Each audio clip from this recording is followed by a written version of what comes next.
Your Eye on Annapolis daily news brief keeps you informed about what's happening in Annapolis, Anne Arundel County, and Maryland. Local news, local sports, local events, local opinion, and, of course, local weather. Your Eye on Annapolis daily news brief starts now.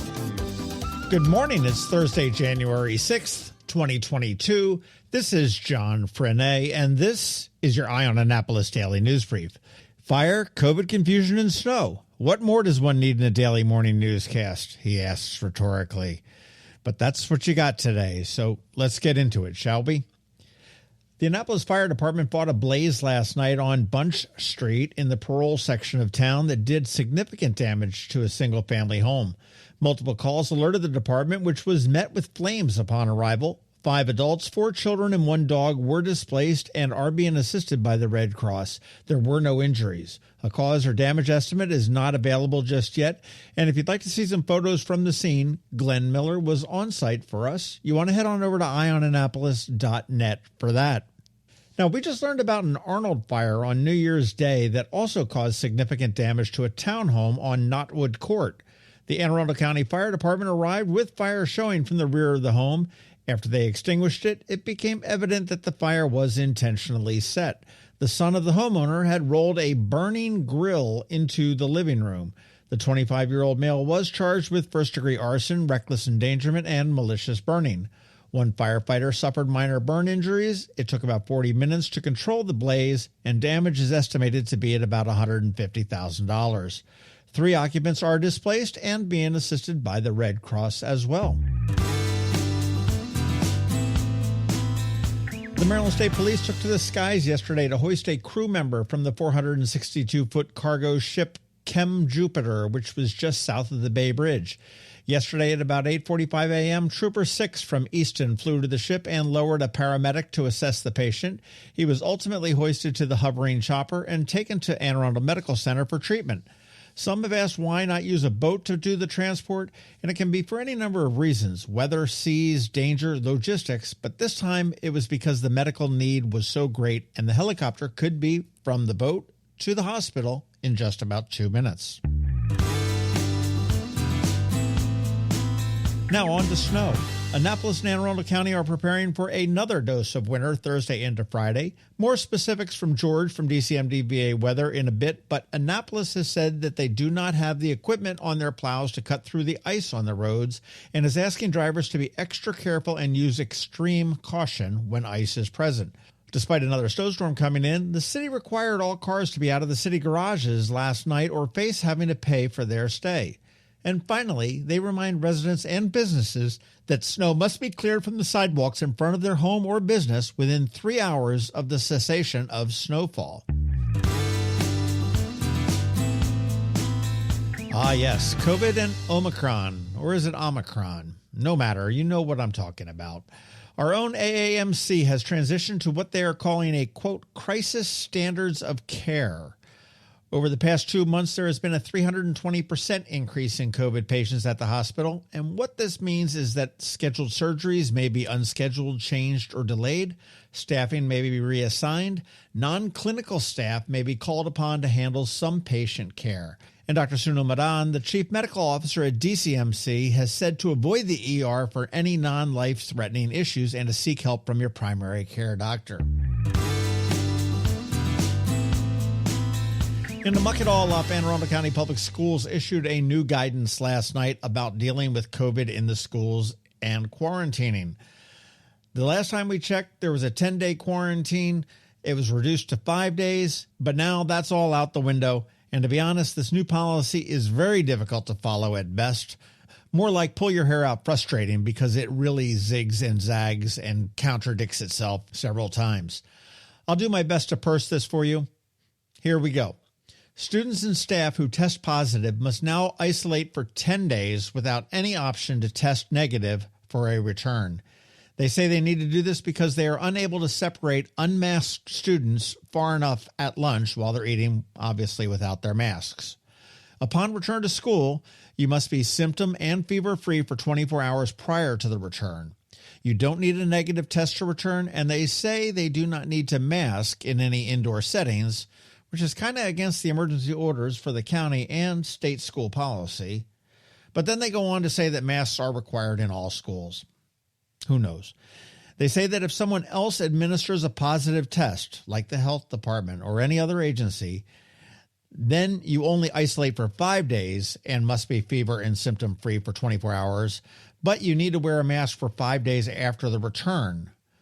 But masks are already required, so I'm scratching my head there. Again, no negative test is required, despite many Omicron cases being completely asymptomatic. If a student or staff is sent home with any suspected COVID symptoms, they need a negative test or another diagnosis to be fever-free and symptom-free to return to school. Absent either of those, you need to cool your heels at home for 10 days. Finally, they offer this for people living in a household with a person who has tested positive for COVID-19. There is no need to quarantine if you're vaccinated and asymptomatic. You have a 5-day quarantine if you are non-vaxxed or symptomatic, but you need to be fever or symptom-free for 24 hours before returning to school, and you will need to wear a mask for 5 more days back at school. And finally, you need to quarantine if you have symptoms, regardless of vaccination status, for 10 days, but you can test negative in 5 and return, which somewhat contradicts that other point I just talked about. Have you got all that? Oh, and they say to check back regularly at AACPS.org because they do plan to update this advice frequently. All I have to say is thank God my kids are out of school. Finally, some good news. The Annapolis Irish Festival is back for 2022. The festival was founded by Eddie McGowan, a good friend of mine and a good friend to many, back in 2011. It was a resounding success for many years, having donated nearly $200,000 to local nonprofits. Eddie tragically passed in February of 2018 of ALS. And of course, it's been on hiatus for the past 2 years. And the owners, Tracy, Eddie's wife, Ron, and Pam, have decided to pass the torch to ABC Events for 2022 and beyond. Now, ABC is a great choice as they also run the Maryland Seafood Festival, the Maryland Chicken Wing Festival, and the Maryland Latino Festival, along with the Bay Bridge Paddle and several others. So you want to mark this date on your calendar because you will not hear it anywhere else just yet, but July 16th at the Anne Arundel County Fairgrounds, and expect 2 of the headliners to be the High Kings and Gaelic Storm, with more to come. And that's it for the news today, but first a quick thank you to the sponsors for today's Daily News Brief: Rehab to Perform, Solar Energy Services, and the Kristi Neidhardt Team of Northrop Realty, a Long and Foster company. It is Thursday, so we have Trevor from Annapolis Makerspace here with your Maker Minutes. And of course, George from DCMDVA Weather is here with your locally forecast weather. All of that gets underway in just a bit, so hang tight. Are you an active adult or competitive athlete dealing with an injury keeping you from being at your best? Then Rehab to Perform is here to get you back to your full potential. R2P is a unique fitness-focused physical therapy company with 4 locations in Maryland. More like a training room and a personal training studio than a medical facility. R2P offers physical therapy for lower back pain, overuse injuries, post-surgery, muscle pulls, chronic pain, and more. R2P also offers rehabilitation for concussions and mild traumatic brain injuries. To learn more, visit rehabtoperform.com. When you live near Annapolis, you know how fickle the weather can be. So you need a truly local forecast that's accurate and reliable. Forecast right here in Annapolis. DCMDVA Weather is not just for today, but for the rest of the week and the weekend too. Now here's George Young of DCMDVA Weather with the weather outlook for today and beyond.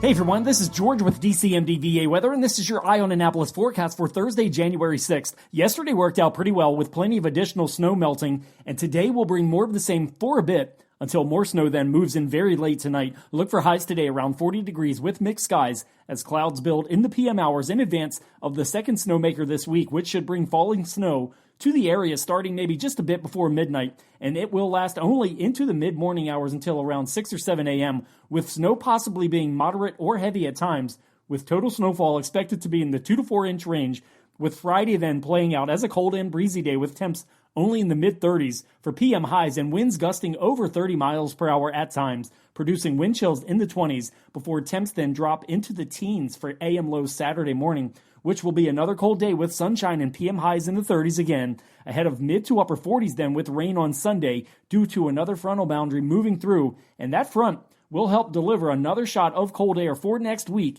in which highs will be below average despite ample sunshine every day at least through Wednesday.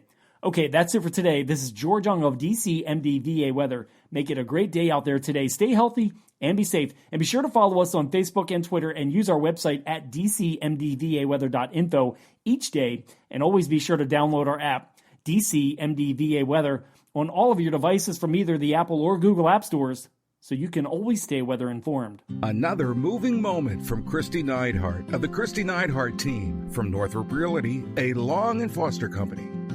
One of the most common questions we get, how do I maximize the value of my home before I sell it? It's a great question. We look at improvements like investments. What is the rate of return? For example, if we invest $5,000 in painting kitchen cabinets and installing granite, how much more will our home sell for? The answer? About $25,000 more. That's a 500% return on investment. Because of returns like this, we have started a program called Investing in You. We know cash is often tight when you're making a move, and we are here to help. We will front you up to $15,000 to invest in refreshing your home before you list it, with the agreement to be paid back once your home settles. Call us today so we can help you maximize your home's value. That's another moving moment from Kristi Neidhardt. To get in touch, call 410-599-1370 or visit kn-team.com. That's kn-team.com. Every week, makers, crafters, and educators hold events all over the area. Highlighting some of those, here's our Maker Minutes, brought to you by Annapolis Makerspace. Hey, this is Trevor from Annapolis Makerspace with this week's Maker Minutes. At Wolf on the Wolf in Edgewater, on Saturday, they're having a paint night social called Sparkly Sky, a relaxing paint night in their clubhouse on the South River, doing paintings of a pup admiring the sky. In Knits and Pieces off of Bestgate Road, registration is open and filling up quickly for a bunch of workshops coming up later this month and also in February, including Toft Crochet Animals, Shawl Knitting, Knit a Vest, Learn to Knit Socks, and Learn to Knit a Gambit Cardi Sweater. At Whole Foods in Annapolis, this afternoon, there's a Half Pint Kids Club doing ice cream waffle cones, and on Tuesday, their Half Pint Kids Club is doing Build a Banana. At Art Farm in Annapolis, their winter semester has already started. Continuing this week, on Tuesday, is their virtual beginner drawing class, but registration is also open for classes starting later this month, as well as in February, and running into March. Classes such as kids drawing, figure drawing, graphic design, first exposure photography, 3D sculpture, teen beginner photography, kids beginner painting, Make It Kids, winter slime, watercolor, and winter landscape workshops, as well as botanical drawing. At the Anne Arundel County Public Library system this week, in addition to all their regular story times for kids, book clubs, and trivia nights, today the Bush Annapolis Library is having a crafternoon. Saturday, the Deal Library is doing process art for kids 5 and under. The Rivera Beach Library is doing a Lego Crate Challenge, and Discovery's Library at the Mall is doing a Maker Day with Tinker Time. On Monday, the Glen Burnie Library is doing Create a Pollinator Paradise using native plants. Odenton is doing Microsoft Excel, as well as doing their monthly mixed media with reimagined thrift store paintings. On Tuesday, Odenton is doing a STEAM Tuesday. Maryland City is doing a Learn to Solder workshop, and there's an online workshop called Tech Tuesday Building a Blog. And finally, on Wednesday, the Crofton Library is doing Nature Explorers Club. Bush Annapolis Library is doing Frosty Winter Chemistry Fun, and the Odenton Library is doing Knits and Knots. And that's about it this week. If you have any questions about the Annapolis Makerspace, the Maker Minutes, or any of these events, feel free to contact me at trevor@makeannapolis.org. And you can find links to all of these events, the Annapolis Makerspace website also at makeannapolis.org. Whether you're making art, software, sawdust, or just a mess, chances are you're already a maker. This has been Trevor from Annapolis Makerspace with this week's Maker Minutes. Hello, energy consumers. This is Rick Peters, president of Solar Energy Services, with your Clean Energy Minute. Does your home experience power outages? Or maybe you're concerned about energy resilience in general? If so, that's another great reason to consider clean, quiet solar-powered energy with battery backup. You may have heard residential solar adoption has rapidly increased during the pandemic for multiple reasons, and many homeowners like yourself are adding battery backup and electric vehicle charging to their solar projects. And with Maryland's residential energy storage income tax credit, along with the federal tax credit for batteries when paired with solar, the economics are quite compelling, and that secure feeling is even better. So whether you're looking for clean energy, energy resilience, or overall peace of mind with solar energy, we can help. To schedule a free solar design, call us today at 410-923-6090 or on the web at solarsaves.net. But hurry, sunshine's a-wasting. Sunshine, sunshine, nothing else can make me feel so fine. You've been listening to the Eye on Annapolis Daily News Brief. Tell your friends and colleagues. This is the podcast where you can keep up on the latest with what's going on in Annapolis and Anne Arundel County. And don't forget about our website, eyeonannapolis.net, where you can find even more information. And make sure you follow us on Facebook at All Annapolis and on Twitter at EyeOnAnnapolis. This Daily News Brief podcast comes to you every Monday through Friday at 6 a.m.